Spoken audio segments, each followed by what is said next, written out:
Jika seorang warga sipil membunuh, polisi yang akan mengejar dan menangkapnya. Tapi bagaimana jika yang menarik pelatuknya, yang membersihkan darahnya, yang mencabut CCTV-nya, dan yang mengarang skenario palsunya adalah polisi itu sendiri? Bukan polisi berpangkat rendah, tapi seorang jenderal bintang 2. Polisinya polisi, dari ajudan yang dieksekusi tanpa ampun di rumah dinas petinggi Polri, hingga 131 nyawa yang tercekik mati oleh gas air mata kadaluarsa di dalam stadion. Sampai Kapolda yang tertangkap basah menjual sabu-sabu hasil sitaannya sendiri. Selamat datang di Nalar Liar. Dalam 20 menit ke depan, kita akan mengupas tuntas rekam jejak paling gelap, paling berdarah, dan paling rahasia dari Kepolisian Republik Indonesia.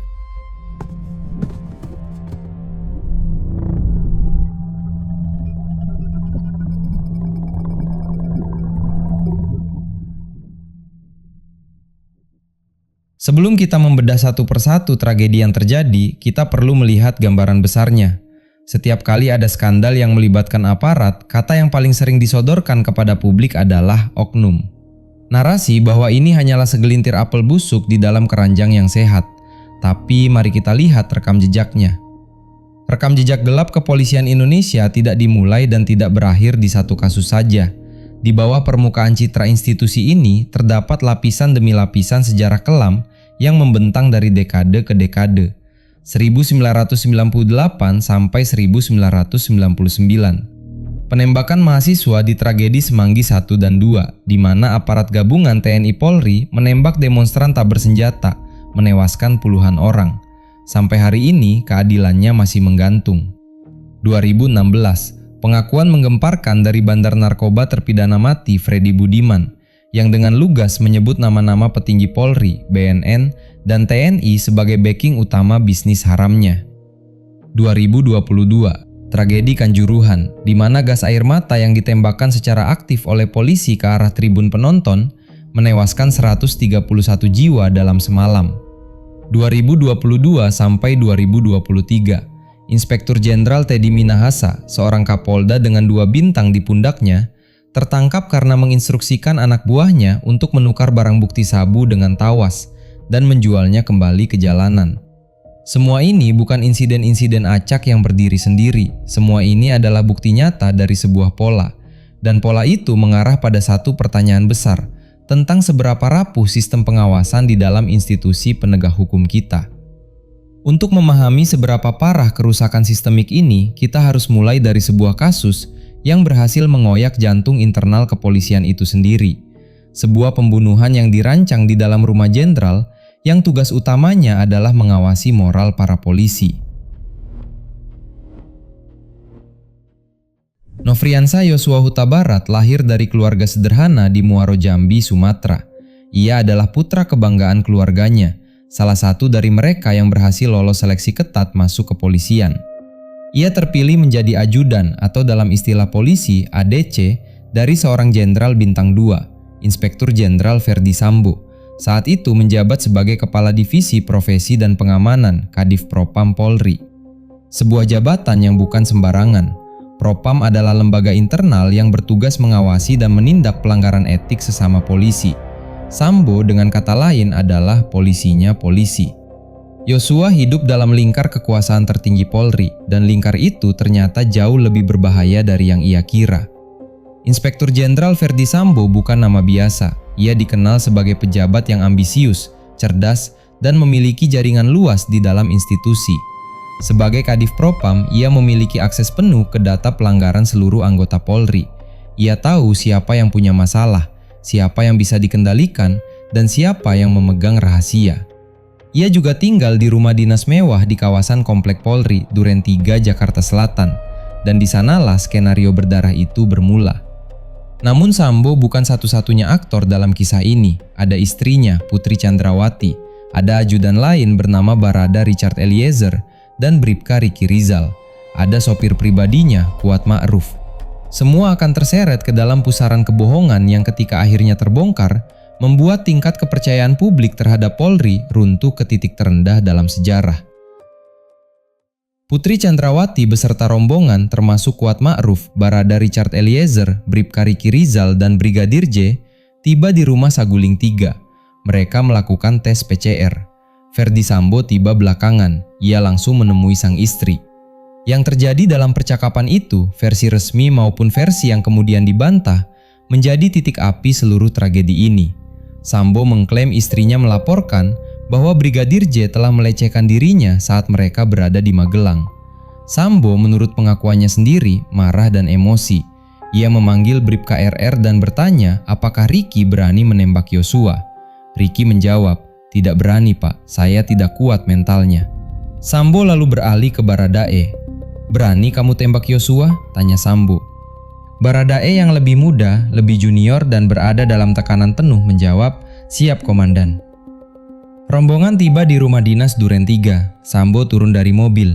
Dalam perjalanan masuk, senjata api yang ia bawa sempat terjatuh. Seorang ajudan Azan Romer hampir memungutnya, tapi dicegah oleh Sambo. "Biar saya saja yang mengambil," kata Sambo. Sambo memasuki rumah, ia memakai sarung tangan hitam. Sambo, Baradae, Bribka RR, Kuat Ma'ruf, dan Brigadir J berkumpul di dekat meja makan. Ini adalah momen terakhir Yosua masih berdiri tegak sebagai manusia hidup yang bebas. Sambo menatap Yosua dan berkata, "Kamu tega sekali sama saya. Kamu kurang ajar sekali sama saya." Lalu ia berteriak kepada Baradae, "Woi, kamu tembak! Cepat woi, kau tembak!"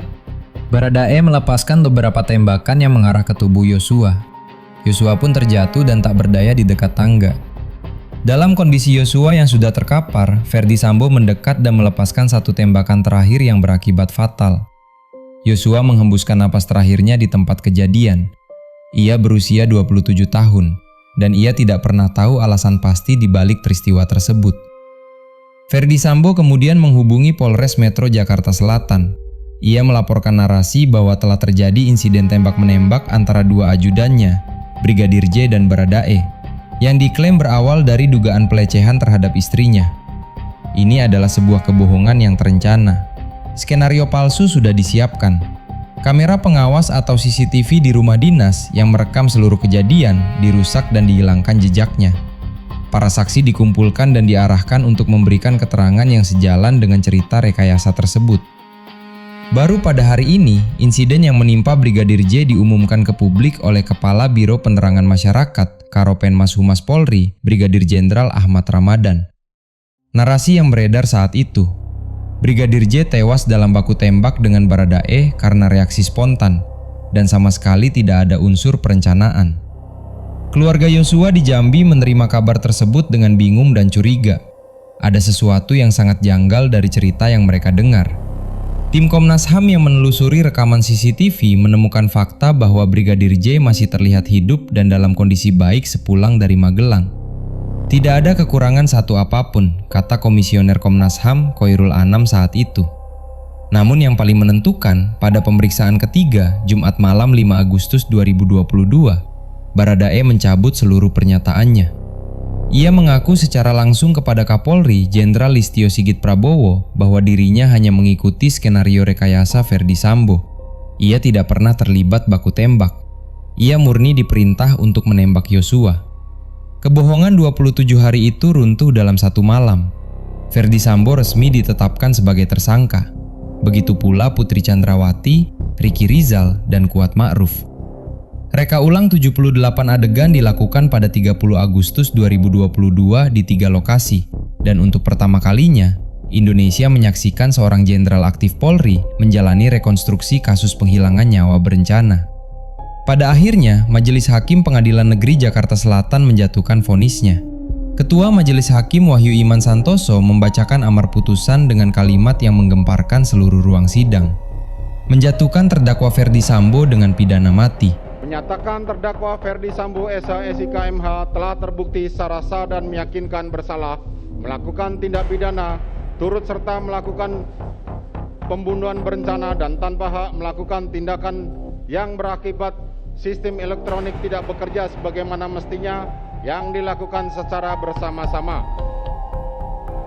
Menjatuhkan pidana kepada terdakwa tersebut oleh karena itu dengan pidana mati. Memerintahkan terdakwa tetap berada dalam tahanan, menetapkan barang bukti.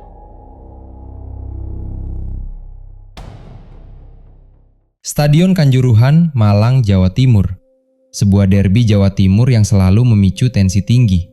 Arema FC melawan Persebaya Surabaya. Malam itu Arema kalah 2-3. Sejumlah supporter yang kecewa mulai turun ke area lapangan. Pihak keamanan mencoba mengendalikan kerumunan. Lalu, dan ini yang menjadi titik kesalahan fatal, aparat menembakkan gas air mata. Tembakan itu tidak hanya diarahkan ke kerumunan di lapangan. Gas air mata juga ditembakkan langsung ke arah tribun penonton yang masih penuh sesak. Kepanikan massal meledak. Puluhan ribu orang berebut mencari jalan keluar. Sayangnya sebagian pintu akses masih terkunci. Terjadi desak-desakan luar biasa di lorong-lorong sempit. Di beberapa titik, terutama di dekat pintu 3, 11, 13, dan 14, terjadi penumpukan massa yang sangat kritis. Banyak penonton yang mengalami sesak napas, kekurangan oksigen, kehilangan kesadaran, hingga akhirnya tak bisa diselamatkan. Sebagian dari korban tersebut adalah anak-anak. Insiden ini tercatat sebagai salah satu tragedi olahraga paling mematikan dalam sejarah dunia. Fakta yang kemudian memperparah situasi. Aparat diketahui menggunakan gas air mata yang sudah melewati masa kedaluarsa. Kadif Humas Polri Irjen Dedi Prasetyo mengakui hal ini dalam konferensi pers, namun dengan dalih yang menjadi sorotan. Kalau makanan ketika kedaluarsa ada jamur, ada bakteri. Kebalikannya dengan zat kimia atau gas air mata, ketika expired justru kadar kimianya berkurang. Sementara itu, FIFA sendiri memiliki aturan jelas dalam regulasinya bahwa gas air mata dilarang digunakan di dalam stadion. Aturan itu diabaikan. Amnesty International langsung bereaksi keras. Pernyataan bahwa korban tewas bukan karena gas air mata itu prematur, tidak empatik, dan mendahului proses investigasi yang masih berlangsung. Lembaga internasional itu juga mengingatkan bahwa gas air mata jenis CS yang kemungkinan digunakan di Kanjuruhan bisa memiliki efek iritasi hingga 5 kali lebih kuat dari jenis CN dan bisa bersifat mematikan dalam ruang tertutup dengan kepadatan tinggi.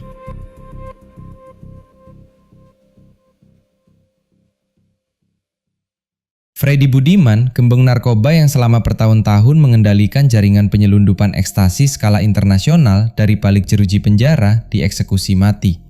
Namun sehari sebelum eksekusi, Haris Azhar, koordinator Kontras, Komisi untuk Orang Hilang dan Korban Tindak Kekerasan, mengunggah sebuah catatan ke media sosial. Catatan berisi percakapannya dengan Freddy saat mengunjungi Lapas Nusa Kambangan pada 2014. Isinya mengguncang Indonesia.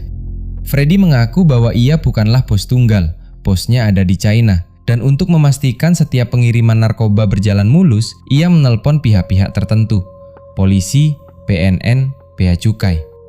Saya telepon polisi, BNN, Bea Cukai, dan orang-orang yang saya telepon itu semuanya nitip harga, kata Freddy kepada Haris, seperti dikutip dalam catatan tersebut.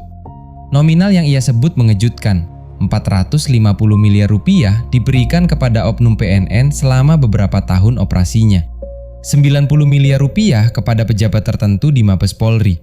Dan yang paling mencengangkan, Freddy mengaku pernah melakukan perjalanan dari Medan ke Jakarta menggunakan mobil dinas seorang jenderal TNI Bintang 2. Sementara di bagian belakang mobil tersebut terdapat muatan narkoba penuh. Si jenderal duduk di samping saya ketika saya menyetir, begitu Freddy berkisah. Polri, PNN, dan TNI serentak membantah dan melaporkan Haris Azhar ke Bareskrim atas tuduhan pencemaran nama baik. Namun investigasi internal yang dijanjikan oleh masing-masing institusi tidak pernah menghasilkan pengungkapan yang memuaskan publik. Freddy Budiman dieksekusi. Rahasianya terkubur bersamanya. Dan dunia melanjutkan hidupnya seolah tak ada yang terjadi.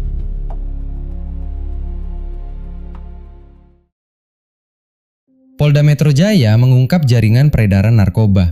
Dalam penyidikan yang berkembang, satu nama muncul dengan mengejutkan, Inspektur Jenderal Teddy Minahasa, yang baru saja ditunjuk sebagai Kapolda Jawa Timur menggantikan Inspektur Jenderal Niko Afinta yang dicopot pasca tragedi Kanjuruhan. Pada 14 Oktober 2022, Kapolri Jenderal Listio Sigit memerintahkan Divisi Propam menjemput Teddy Minahasa untuk pemeriksaan. Hari yang sama, penunjukan Teddy sebagai Kapolda Jawa Timur dibatalkan, bahkan sebelum ia sempat dilantik. Sebuah rekor penunjukan jabatan tersingkat dalam sejarah Polri. Duduk perkaranya, saat masih menjabat Kapolda Sumatera Barat, Teddy diduga memerintahkan mantan Kapolres Bukit Tinggi, AKBP Dodi Prawiranegara, untuk menukar 5 kg barang bukti sabu sitaan dengan tawas.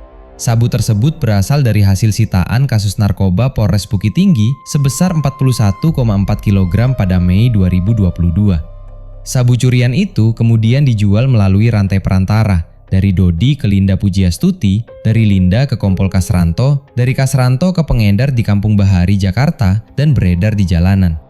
Ketika ditemukan, barang bukti di gudang Polres Bukit Tinggi telah berisi tawas, bukan sabu. Pengadilan Negeri Jakarta Barat menjatuhkan vonis kepada Teddy Minahasa, penjara seumur hidup. Jaksa penuntut umum sebenarnya menuntut hukuman mati, namun hakim mempertimbangkan beberapa faktor meringankan, termasuk Teddy belum pernah dihukum sebelumnya dan telah mengabdi 30 tahun di Polri. Pada 30 Mei 2023, Teddy Minahasa resmi dipecat dari Polri melalui sidang kode etik dengan sanksi pemberhentian tidak dengan hormat. Sebuah ironi yang pahit, ia adalah polisi terkaya di Indonesia versi LHKPN dengan total aset tercatat hampir 30 miliar rupiah. Namun tetap memilih menjual barang bukti sabu seharga 300 juta rupiah.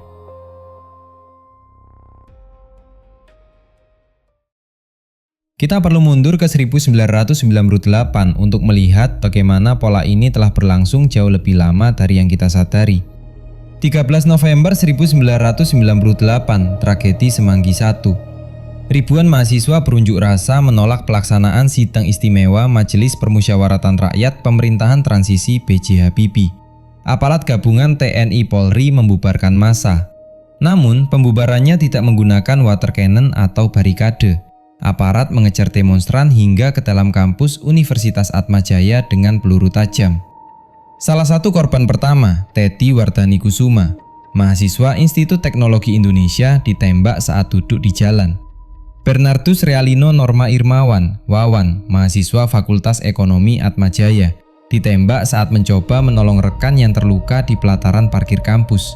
Peluru bersarang di dadanya. Total korban Semanggi I, 17 orang tewas dan 109 lainnya luka-luka. Setahun kemudian Semanggi II, 24 September 1999. 11 orang sipil tewas dan 217 lainnya luka-luka. Komnas HAM telah menetapkan peristiwa Trisakti, Semanggi I dan Semanggi II sebagai pelanggaran HAM berat pada 2002. Berkas penyelidikan diserahkan 3 kali ke Kejaksaan Agung dan 3 kali dikembalikan dengan alasan teknis. Hingga Januari 2023, Presiden Jokowi akhirnya menyatakan pengakuan resmi atas 12 pelanggaran HAM berat masa lalu, termasuk Semanggi I dan II. Namun, pengakuan tanpa pengadilan bukan keadilan. Tidak ada satupun pelaku yang diadili, tidak ada satupun yang dipenjara. Para ibu yang kehilangan anak-anaknya masih berdiri setiap Kamis di depan Istana Negara dalam aksi Kamisan, sebuah tradisi protes bisu yang sudah berlangsung lebih dari 2 dekade.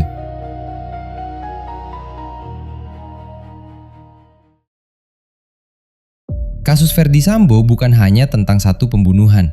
Di baliknya ada lapisan-lapisan yang hingga kini masih belum sepenuhnya terkuak. Pertama, CCTV yang hilang. Setelah Brigadir J meninggal, rekaman CCTV di rumah dinas Duren 3 dihapus. Siapa yang melakukannya? Menurut penyelidikan, hal ini melibatkan sejumlah anggota Polri yang memang memiliki akses teknis untuk melakukan penghapusan data. Ferdy Sambo sebagai Kadif Propam memiliki otoritas dan jaringan yang memungkinkan ia menggerakkan sistem internal Polri untuk menutupi jejak kejahatan. Ini adalah tingkat obstruction of justice yang jarang terlihat dalam sejarah hukum Indonesia. Kedua, 97 polisi terjerat dalam pusaran kasus ini.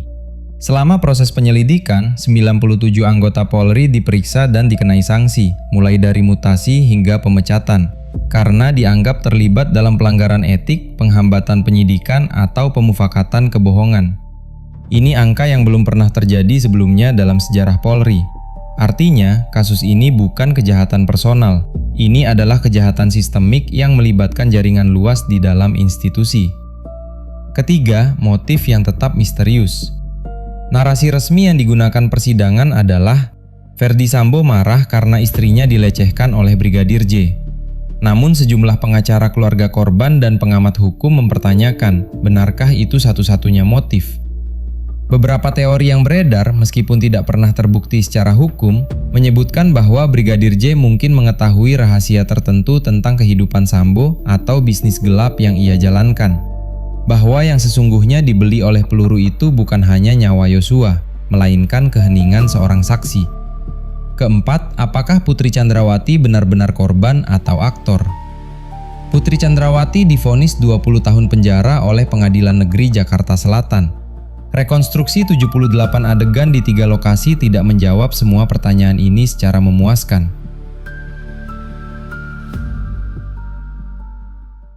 Polda Jawa Timur menetapkan 6 tersangka dalam tragedi Kanjuruhan. 3 dari sipil, termasuk Direktur Utama PT Liga Indonesia Baru dan Ketua Panitia Pelaksana. Dan 3 dari aparat kepolisian, Komandan Kompi 3 Brimob Polda Jatim Hasdarman, Kabak Ops Polres Malang Kompol Wahyu Setio Pranoto, dan Kasat Samapta Polres Malang Bambang Sidik Ahmadi. Mereka semua dijerat dengan pasal 359 dan 360 KUHP tentang kelalaian, bukan pasal pembunuhan atau kejahatan terhadap kemanusiaan. Keputusan ini menuai kecaman luas dari berbagai pihak. Pertama, mengapa hanya kelalaian? Ketika polisi secara aktif menembakkan gas air mata ke arah tribun penonton yang jelas-jelas padat dan tidak memiliki rute keluar yang cukup, apakah itu benar-benar sekedar kelalaian? Penembakan gas air mata dilakukan tidak hanya ke lapangan, tetapi juga secara aktif ke arah tribun selatan yang tidak memiliki ketegangan fisik sama sekali. Ini bukan kecelakaan, ini adalah keputusan aktif di lapangan. Kedua, pintu yang terkunci.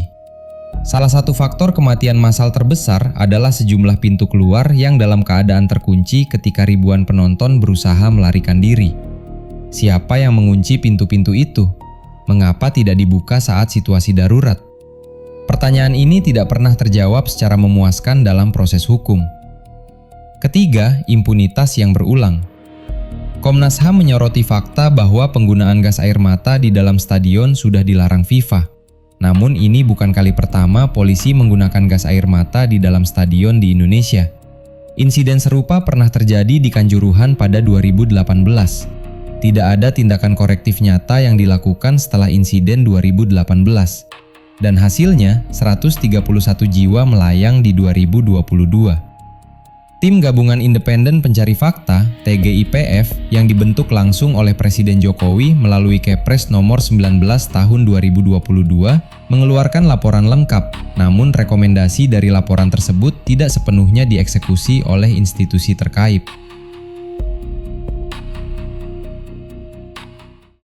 Ketika Haris Azhar mempublikasikan pengakuan Freddy Budiman, 3 institusi negara, Polri, BNN, dan TNI, bereaksi dengan cara yang mengejutkan. Mereka melaporkan Haris ke Bareskrim atas tuduhan pencemaran nama baik. Bukan menyelidiki pengakuan Freddy, bukan mencari siapa petinggi yang disebutkan, tapi melaporkan orang yang menyampaikan pengakuan itu. Namun kasus Freddy Budiman sendiri, siapa oknum di Polri dan BNN yang menerima uang miliaran, tidak pernah diusut tuntas. Tidak ada nama yang ditangkap, tidak ada rekening yang dibekukan, tidak ada persidangan. Freddy mati, rahasianya juga ikut mati bersama peluru regu tembak.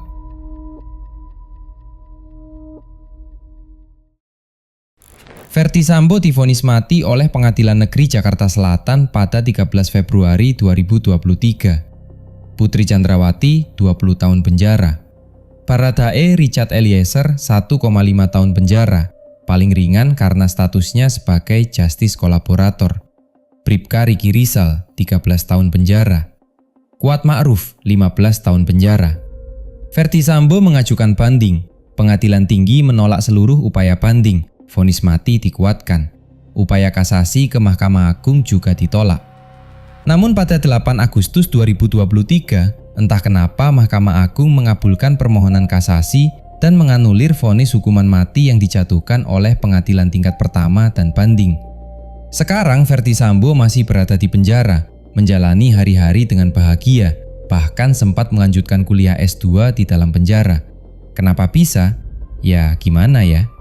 Survei Litbang Kompas mencatat, kepercayaan publik terhadap Polri yang sebelumnya berada di angka 73% pada Juni 2022 jatuh ke 56% pada September 2022 di puncak kasus Verdi Sambo.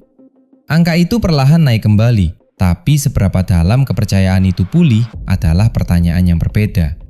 Persidangan tragedi Kanjuruhan menjadi salah satu proses hukum yang paling mengecewakan keluarga korban.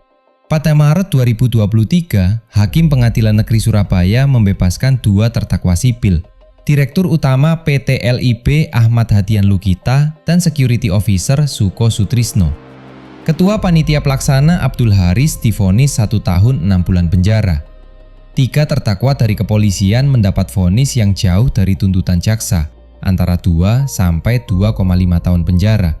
Keluarga korban menyebut putusan ini sebagai penghinaan. Jaksa mengajukan banding, namun pada akhirnya hasil banding tidak mengubah gambaran besar secara signifikan.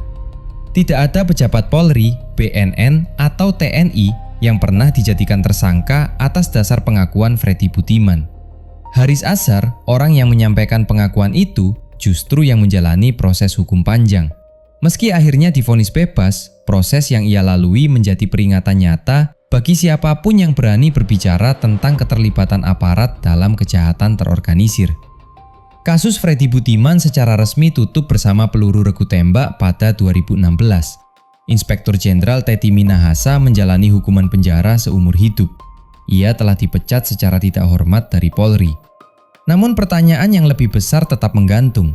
Mengapa seorang polisi terkaya di Indonesia masih memilih menjual 5 kg sabu seharga 300 juta rupiah? Apa yang ada di balik angka-angka itu? Apakah keterlibatannya dalam jaringan narkoba jauh lebih dalam dari yang terungkap di pengadilan? Aksi Kamisan telah berlangsung lebih dari 900 kali pada 5 Maret 2026, sejak pertama kali diselenggarakan pada 18 Januari 2007. Verdi Sambo mungkin sudah dihukum, Teddy Minahasa sudah dipenjara, beberapa aparat Kanjuruhan sudah divonis, tapi institusinya tetap berdiri. Dan institusi yang tidak berubah akan terus memproduksi Sambo-Sambo berikutnya.